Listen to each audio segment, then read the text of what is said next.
दोस्तों नमस्कार, स्वागत है आप सभी लोगों का। और आप सभी लोग कैसे हैं? आज मैं एक ऐसे ज्वलंत मुद्दे पर चर्चा करने वाला हूं जो कि आज के टाइम में बहुत ज़्यादा ही ट्रेंड कर रहा है और कहीं न कहीं यह लोगों के भविष्य से भी जुड़ा है, खास करके छात्रों के भविष्य से।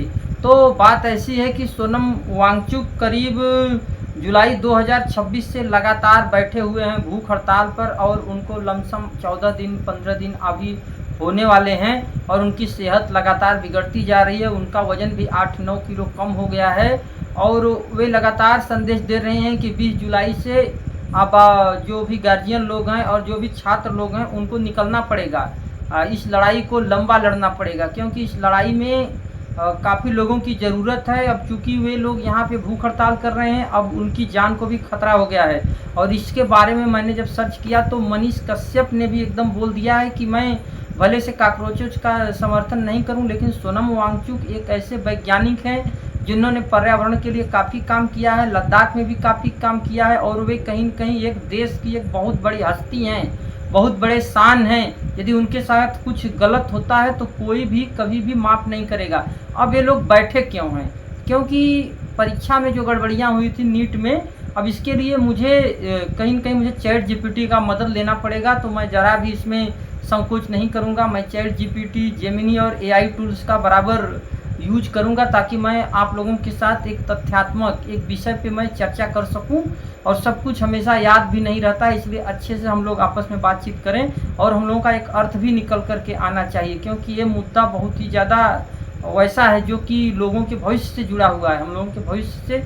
और चूँकि हम लोगों को तो नहीं बैठना है अब इस परीक्षा में, अब हम लोगों का कोई इसका औचित्य है नहीं, समय हम लोगों का पार हो गया है। मगर आने वाले जो बच्चे हैं, जो लोग हैं जिनको ज़रूरत है, उनके लिए काफ़ी कारगर चीज़ है। तो चलिए हम लोग पता लगाते हैं कि सोनम वांगचुक क्यों बैठे हैं। अच्छा, तो मैंने पहले ही यहाँ पर मैंने क्वेश्चन कर लिया गया था। तो यहाँ बताया जा रहा है कि परीक्षाओं में गड़बड़ी और शिक्षा प्रणाली में सुधार के लिए सोनम वांगचुक 28 जून 2026 को इस आंदोलन में शामिल हुए हैं। छात्रों के समर्थन में भूख हड़ताल शुरू किए हैं। और उनकी मांग क्या है? मांग तो पहले समझना जरूरी है कि केंद्रीय शिक्षा मंत्री का इस्तीफा चाहिए। कथित परीक्षा धांधली की जवाबदेही लेते हुए केंद्रीय शिक्षा मंत्री धर्मेंद्र प्रधान के इस्तीफे की मांग है। छात्रों के लिए न्याय और मुआवजा, परीक्षा रद्द होने और गड़बड़ी या तनाव के कारण जो भी छात्र लोग आत्महत्या कर लिए उनके लिए 1 करोड़ रुपए का मुआवजा देने की मांग की गई है। पारदर्शिता की मांग की गई है कि देश की शिक्षा और परीक्षा प्रणाली को पूरी तरह पारदर्शी और सुरक्षित बनाया जाए ताकि भविष्य में छात्रों के साथ ऐसा खिलवाड़ न हो सके। और इसके साथ ही केवल यहीं के लिए नहीं, उनका लद्दाख के लिए भी एक अस्थायी समाधान की मांग किया गया है कि लद्दाख को नौकरशाही के चंगुल से, ब्यूरोक्रेसी के चंगुल से निकाल करके वहां पर एक लोकतांत्रिक व्यवस्था, डेमोक्रेटिक सेटअप को बहाल कर दिया जाए, जिसके लिए केंद्र सरकार के साथ बातचीत भी आगे बढ़ी है। लेकिन कुछ हो नहीं रहा है, केवल सब कुछ जो मामला है कागजों पे सिमट करके रह जा रहा है। और जो बड़े मंत्री हैं, संतरी हैं, ये लोग वहाँ पे आ नहीं रहे हैं। कोई भी किसी को मतलब जरा भी चिंता नहीं है सोनम वांगचुक की कि इतनी बड़ी हस्ती। ऐसे ही करते करते एक और हस्ती थे जो कि जिनका मुझे नाम नहीं याद आ रहा, उनका मैं अभी सर्च कर ले रहा हूँ। कोई अग्रवाल थे, जीडी अग्रवाल। हाँ, अब मैं अभी देखिए सर्च कर ले रहा हूँ कि जीडी अग्रवाल कौन थे और उनकी अनशन करते हुए मौत हो गई और उनका क्या मांग था। चलिए इनका मैं सर्च में कर लेता हूं। तो एक व्यक्ति की मौत ऑलरेडी हो ही चुकी है। अब क्यों हुई है, कैसे हुई है, अभी देखिए आ गया है। जीडी अग्रवाल, जिन्हें स्वामी ज्ञान स्वरूप सानंद के भी नाम से जाना जाता है, भारत के एक बेहद प्रतिष्ठित पर्यावरण वैज्ञानिक, प्रोफेसर और गंगा प्रेमी थे। उन्होंने अपना पूरा जीवन पवित्र नदी गंगा को प्रदूषण मुक्त और अविरल, बिना किसी रुकावट के बहने वाली बनाने के लिए समर्पित कर दिया था। गंगा नदी की दुर्दशा को सुधारने के लिए सरकार पर दबाव बनाते हुए उन्होंने 2018 में एक ऐतिहासिक और दर्दनाक भूख हड़ताल अनशन की, जिसके दौरान उनका निधन हो गया। जीडी अग्रवाल कौन थे?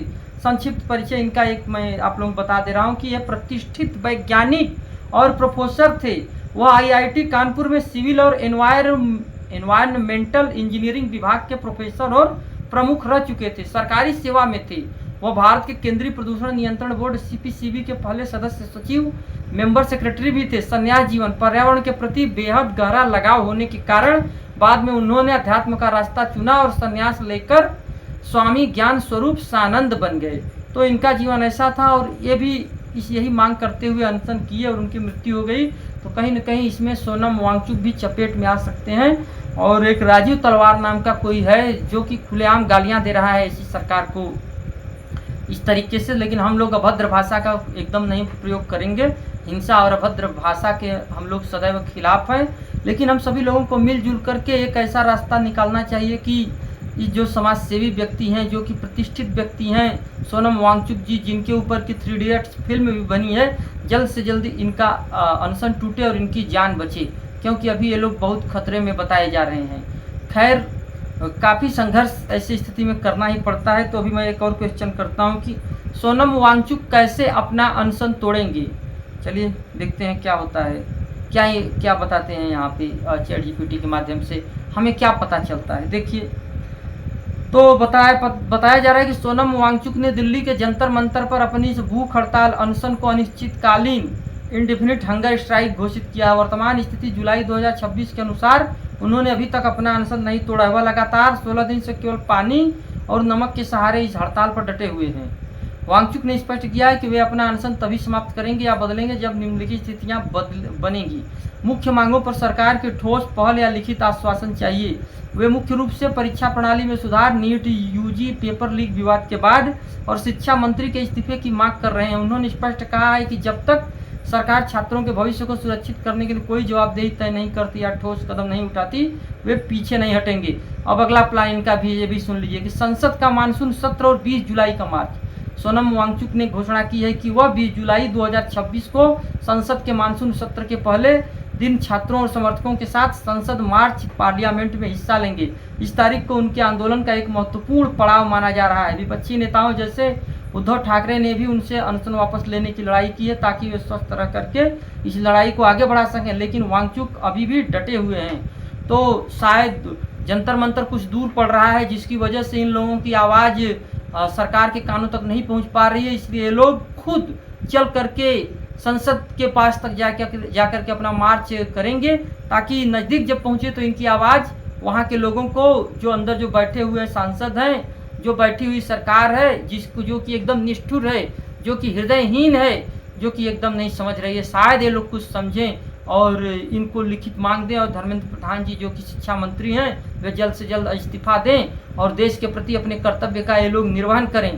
तो देखते हैं आगे क्या होता है। अब मैं आप लोगों से डेली मिलूंगा और मैं केवल इसी विषय पे नहीं, मैं हर विषय पे चर्चा करूंगा। वो मेरा स्वास्थ्य के विषय पे चर्चा होगा, समाज के विषय पे चर्चा होगा, मानसिक शांति के बारे में चर्चा होगा, हमारे जीवन में कितनी ज़्यादा समस्याएं हैं, बेरोजगारी हैं। इसलिए ये चैनल एकदम जेन्युइन चैनल बन करके चलने वाला है और कहीं न कहीं आप सभी लोगों के लिए समर्पित है। और ये भी है कि हम लोग कैसे अपने जीवन को सार्थक बना सकते हैं, मुश्किल दौर में हम लोग कैसे मुकाबला कर सकते हैं, ये सब इस चैनल का लक्ष्य है। और मुझे उम्मीद है कि मैं जल्द ही इन सारे लक्ष्यों को पूरा करूंगा और आप लोगों के जीवन में कुछ क्वालिटीज़ को जोड़ूंगा, जो कि मेरा एक सपना है, जो कि एक मेरा प्लान है। ठीक है दोस्तों, मेरे चैनल को यदि आप लोग सब्सक्राइब नहीं किए हैं तो सब्सक्राइब करिए, लाइक करिए, ताकि जल्द से जल्द या कुछ और ज़्यादा से ज़्यादा लोगों के रीच में मेरा चैनल आ सके।